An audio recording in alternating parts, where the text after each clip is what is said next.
Hi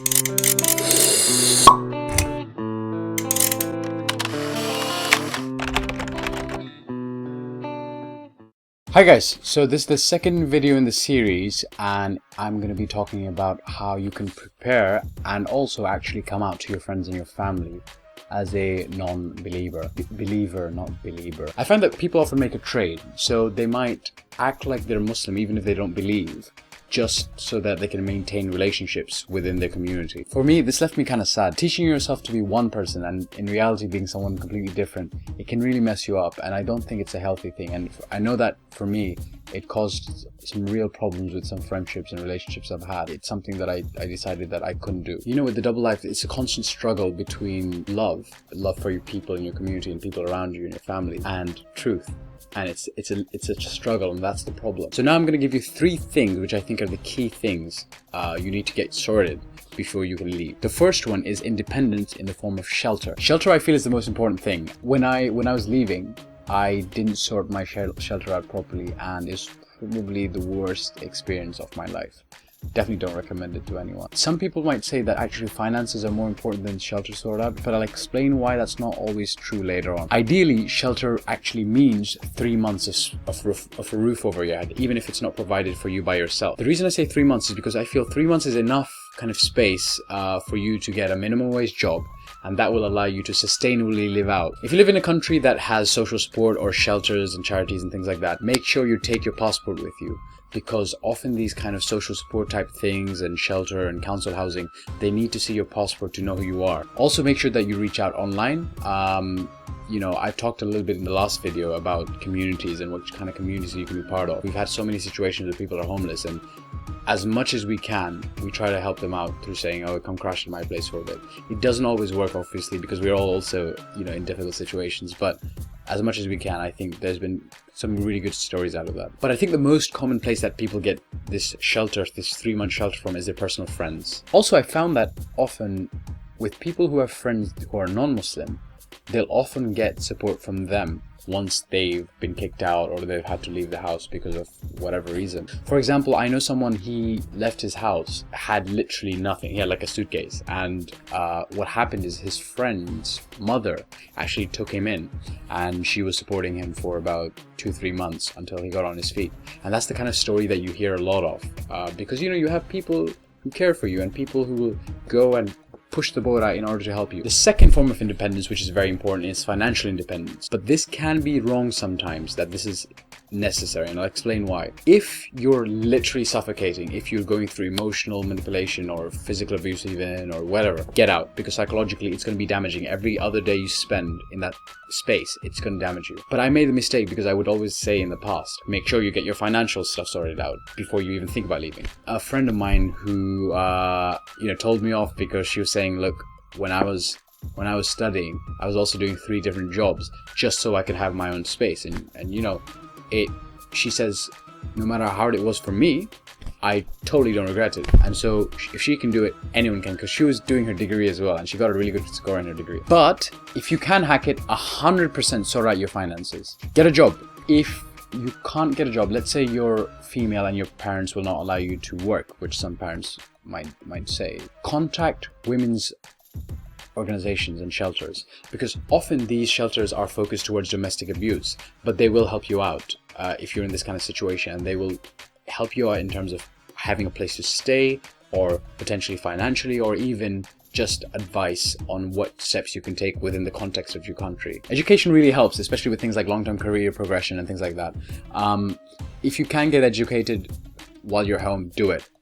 If you need to go get educated somewhere further away, I know a lot of people who go to another city to get educated just so that they can get away from the space they're in. Make sure you tell your bank and your university or your employer or whatever before you actually move out. They can help you in ways you might not expect. So the bank can help you, give you advice around finances, or even give you an overdraft or something like that. With the university, they can help you even more. They can help you with counseling, they can help you with shelter, they can help you with financially, they can help defer your cost of your university education, etc. The earlier you tell them, the more likely they'll be able to help you. Now, I talked a little bit about minimum wage jobs. Like, I know it can make people feel uneasy if they're working in, I don't know, McDonald's flipping burgers. When I was Muslim, my first job was about £4.88 an hour, working in a cleaning company as an admin guy, making tea. And there's no shame with working a kind of crappy job just so that you can support yourself. There's no shame at all. And if you think, well,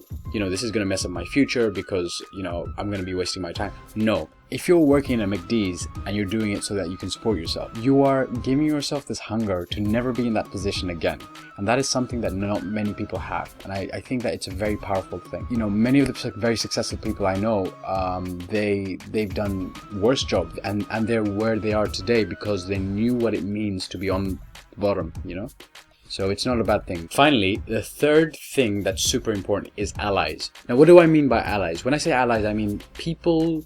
They can be family, they can be friends, your professor at university, people who can support you no matter what it is that you believe. But also, allies can help you come out to your friends and families, and I'll explain what I mean. Shame is a very important factor in what makes it difficult to publicly say you don't believe in our communities.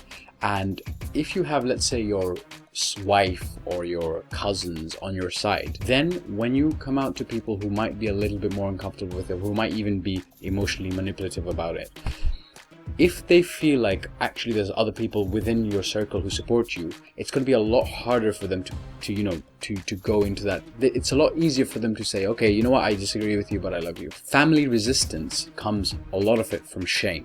So if you can reduce that by telling your cousins who you know will support you, then it really helps because your family don't feel like brushing this under the carpet or just making you feel really bad in order to get you to turn and, you know, stop talking about it. When's it right to come out? There's never a real answer for this question. For me, I would say there's two things. There's the ideal and then there's the minimum.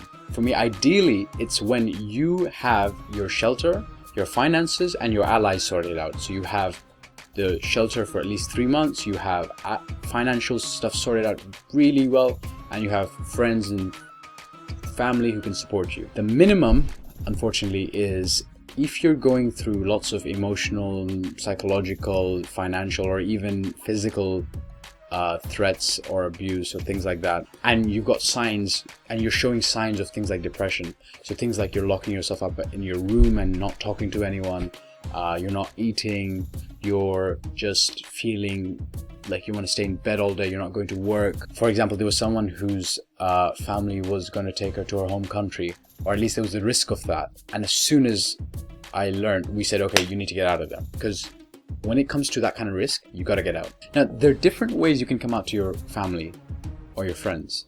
One way is through writing them a letter. Now, the good thing about a letter is that it gives them a bit of space to discuss within themselves the content of the letter and the conversation you have with them. So it's not like a big chunk of emotion all in one go. Because if you're there in that situation, it can make it a little bit difficult if you're not able to hold yourself. Obviously, the second way is to actually tell them openly. But there's a few tricks I found in how you can do this through my own experience and talking to other friends of mine who have left as well. One thing is to make sure you don't say, I've left Islam and this is why. Don't get into a debate. That's not what you're there for. It's more going to be like, okay, I've left Islam. I still respect that you believe it and I respect you, but I can't believe. I'm happy to discuss and debate the specifics of why I left in another conversation, but not right now. Don't make it there and then, because you've just given them a big chunk of emotion. And if you try to debate it, it's going to get much worse. Focus on the I still want a relationship side. Please don't debate, just focus on that side. Now, it's really, really important you know this, but the most likely scenario is that you'll actually tell your parents or your friends or whatever by accident. But that's okay. That's okay. Usually what'll happen is, you know, you get into some kind of conversation and the conversation turns and you just cut. And that's totally fine. You have to be aware it's very likely to happen, and you have to plan accordingly. So even if you think you're going to tell people, let's say 2 years later, make sure you start planning for that now. Make sure you have some kind of money coming in, some kind of shelter sorted out, some kind of friendship group that you can kind of be open with. Sort that out now. Now, your parents will do one of three things I found. The parents will either, in the ideal case, they'll support you completely. It's really rare that happens. That generally, if that does happen, it happens later on. What's more common is that they'll have the first fight with you on that day, and then suddenly they'll go quiet. Like, they'll literally not talk to you about it at all for the next maybe year or months or whatever. And that happens a lot more often than I thought. would have happened. However, many will fight you about it, even if you don't try to debate the tenets of the religion with them. They might fight you about it, and it'll be a continuous thing. And within this subset, you'll have what I call angry or manipulative parents. The key to deal with emotional, psychological manipulation, this doesn't apply just with your parents, this applies in anywhere in life. If you come across someone who's trying to emotionally manipulate you, the key thing is not to give them control, so you don't respond to manipulation at all. Remember that you made space for yourself through your shelter being sorted out, through your financial independence, through having other friends who can support you, even if your family might not. This support makes you feel confident that you don't have to become angry if they try to manipulate you. Allies are very important here because in two ways. One is that obviously they can support you separate to your conversation to your parents, so you feel comfortable to talk to your parents in a way that you don't allow them to manipulate. The second way allies can help you is if these allies are people your family know. So let's say they're your cousins. If they support you, then what will happen is that the shame factor goes down, and that shame factor is very relevant to Asian community. So if your parent or one of your parents is manipulative and they feel like other people are watching who support you, they'll find it very difficult to do that because of the way our communities can be structured sometimes. And make sure if there's any kind of risk of physical damage or being taken off to your home country to be married or something like that, make sure you get the police involved. Even if there's a risk, even if it's not likely to happen. So I'll give you an example. Since January, I've been to the police 6 times with 6 different people because there was a risk of that kind of thing happening. And out of the 6 people, 4 of the times, nothing happened. It was completely fine. But you don't go to the police to press charges or anything like that. They won't do anything like that. What you want to do is just inform them that this is happening. They'll take a statement from you and they'll have a file with your name on it. And what this is important for is if something happens, they know exactly where to go to, and this is super important. Now, angry and manipulative parents aren't the most common thing. I think the most common way parents will deal with it is it'll be an uneasy relationship, and that uneasy relationship hopefully gets better with time. And like I said, allies are super important in this because allies will reduce the shame factor, and the shame factor is a big reason as to why parents can be uncomfortable with or uneasy with you. As for friends, especially if you have lots of friends within the Muslim communities, you'll really learn who your real friends are and who your real friends are not. The world has 7 billion people, and of this, there's many Muslims who will accept you for who you are, and non-Muslims of course as well. And so go out there and make friends with the right kind of people. The other thing I think is very important about telling people that you don't believe and actually coming out is something that goes beyond you as a person. That when you come out, you have a network effect. Let's say you come out to your uncle. Now your uncle might one day discover that his child has also left Islam. So how does your uncle deal with that? Now in the past your uncle might have dealt with that in a very aggressive way or manipulative way or whatever. But if he knows that you've left and he's had to go through that process with you, it makes it a lot easier for him to deal with his child in a healthy way. In fact, it might be that over the course of years, your uncle becomes a supporter for you. And if that's the case, when his child leaves, he will shower him with love because he understands that the kind of stuff you might have gone through, his child will have gone through as well. And your uncle will love his child. So it's as simple as that. So my next video is going to be the third and final video of this series. It's going to be about what you actually do with yourself once you actually leave the religion. Like, what do you do with your life? And as always, if you can support this thing through sharing the video with the kind of people who might find it useful, if you can donate, all the donations will go straight to making more videos and equipment and things like that. If you're someone who has left and you've got some kind of question that you need answering and you're stuck, or let's say you're the parent of someone who is left and you don't know how to engage with that, find me a question to the email below and I'll try to answer it as quickly as I can. Also, if the question is relevant to lots of people, I'll try to do a video about it. So that's it for me. Peace.